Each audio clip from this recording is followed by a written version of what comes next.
warahmatullahi wabarakatuh. Nama saya Sumartini, guru dari SD Rancaengan, Kecamatan Pamengpeuk. Saya akan mereview buku yaitu yang berjudul Bawang Merah dan Bawang Putih.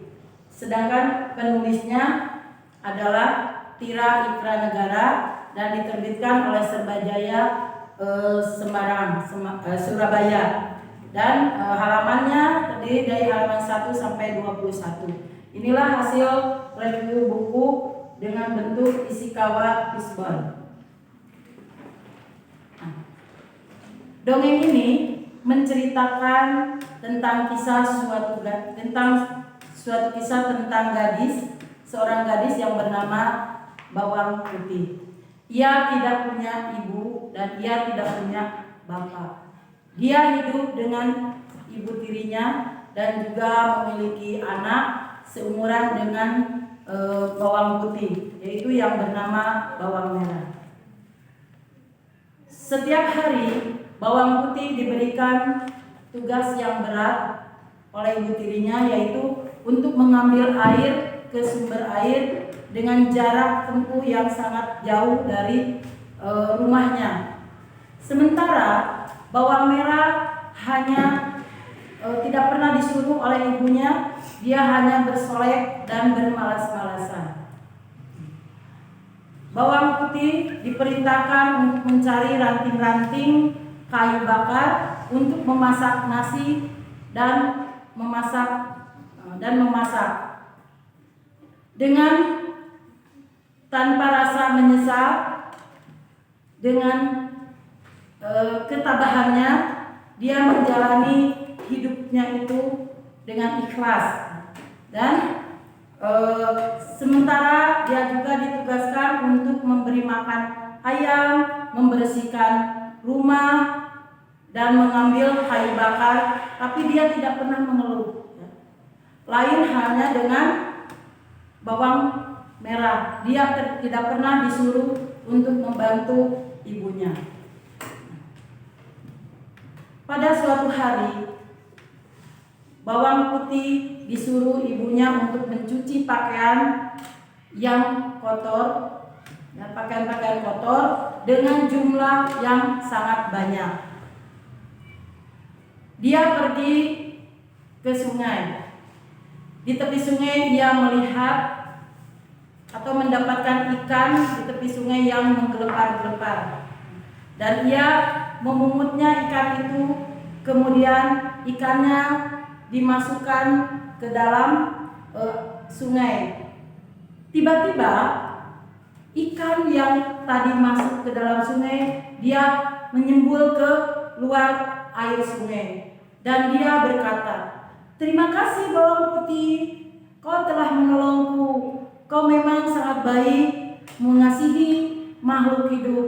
Maka aku nanti akan menolongmu dan membantumu dalam kesulitan." Nah, sejak itulah setiap bawang putih mencuci pakaian-pakaian kotor, maka ikan emas itu membantunya.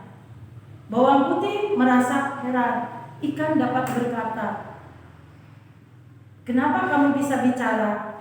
Ikan menjawab, "Aku adalah seorang dewa." Nah, setelah itu ikan emas ini menjadi sahabat bawang putih dan membantunya dalam menyelesaikan semua pekerjaannya. Melihat begitu, kenapa bawang putih selalu cepat menyelesaikan tugasnya, maka ibu tirinya merasa mencuriga. Siapakah yang membantu bawang putih dalam menyelesaikan pekerjaannya? Dengan kecurigaan itulah ibu tirinya menyuruh bawang merah untuk mengamatinya bawang putih. Kemudian bawang merah dengan mengendap-endap mengikuti bawang putih. Dia diam di balik semak. Ketika itu bawang putih sedang mencuci. Cuciannya dimasukkan ke dalam air. Tiba-tiba ikan muncul keluar dan membawa cucian itu ke dalam air, dan cucian dikembalikan lagi setelah pakaian itu menjadi bersih. Nah, setelah itu bawang merah pulang ke rumah. Esok harinya bawang putih disuruh pergi mencari ranting kayu bakar dan mencari air. Nah, bawang merah pergi ke sungai dengan membawa cucian kotor. Dan seperti yang dilakukan kemarin oleh bawang putih, bawang merah menceburkan pakaian kotornya ke dalam sungai. Tiba-tiba ikan ajaib itu muncul, dan seketika pula bawang merah menjaringnya dan menangkapnya. Nah, kamu kena. Kemudian ikan itu dibawanya pulang dan diberitahukannya kepada ibunya. Setelah itu ikan itu disembelih, dibersihkan kotorannya dan kemudian digoreng. Setelah masak, ikan itu dimakan oleh ibu dan bawang merah. Setelah lama, tiba-tiba bawang putih pulang ke rumah. Dengan pura-pura, ibu tiri dan bawang merah bersikap baik kepada bawang putih. Dia menyuruhnya duduk di meja makan untuk dia makan, dan bawang merah memberikan bungkusan kepada bawang putih. Setelah itu bawang putih membukanya. Ketika dibuka, ternyata isinya adalah duri ikan. Betapa sedihnya bawang putih, mukanya pucat, merasa sedih. Dia berkata, "Begitu teganya kau memakan ikan sahabatku." Tanpa banyak bicara, kemudian ikan itu dibawa ke halaman rumahnya, dan duri ikan itu kemudian dikubur di halaman. Keesokan harinya terjadilah keajaiban. Tempat di mana ikan itu dikubur, tumbuhlah tanaman bunga yang sangat indah dan subur. Bunganya mekar indah sekali. Ketika itu pangeran dan pati serta pengawalnya melintasi depan rumah bawang putih. Dia melihat bunga yang indah bermekaran. Kemudian pangeran itu turun dari kuda dan masuk ke halaman rumah bawang putih. Bawang merah dan ibunya ada di dalam rumah. Dia cepat keluar. Kemudian dia menghampiri pangeran. Pangeran bertanya, siapakah yang menanam tanaman bunga ini?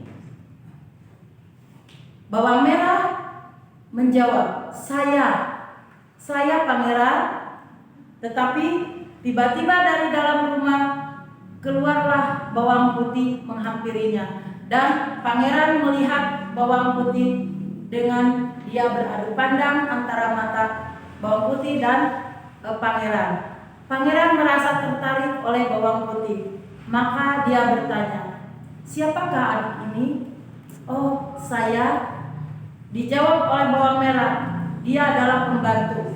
Tetapi pangeran melihat kepada bawang merah dengan sorotan mata penuh amarah. Akhirnya bawang merah tertunduk takut.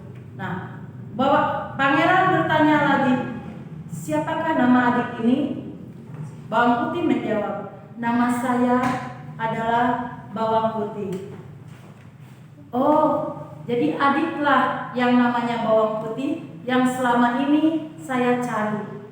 Karena di dalam mimpiku, dewa telah menyebutkan jodoh yang sebenarnya, jodohku adalah bernama bawang putih."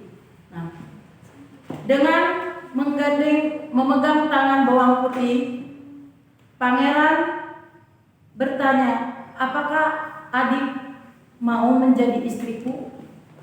Bawang putih tertunduk malu dan mengangguknya. Tiba-tiba bawang merah menjerit, "Ah!" Dan ibunya. Ternyata dari seluruh kujur tubuhnya baik ibunya maupun bawang merah, keluarlah duri-duri, seperti duri ikan mas yang dimakannya. Dengan badannya terasa panas, menggigil, gatal, penuh gatal-gatal. Semakin digaruk, gatal itu semakin menjadi. Akhirnya bawang merah dan ibunya lari entah kemana dengan membawa rasa malu.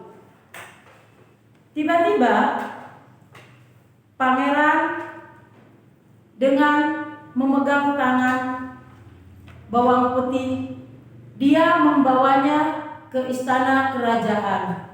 Dan akhir cerita, bawang putih akhirnya dipersunting oleh pangeran, dan maka ia hiduplah bahagia selamanya.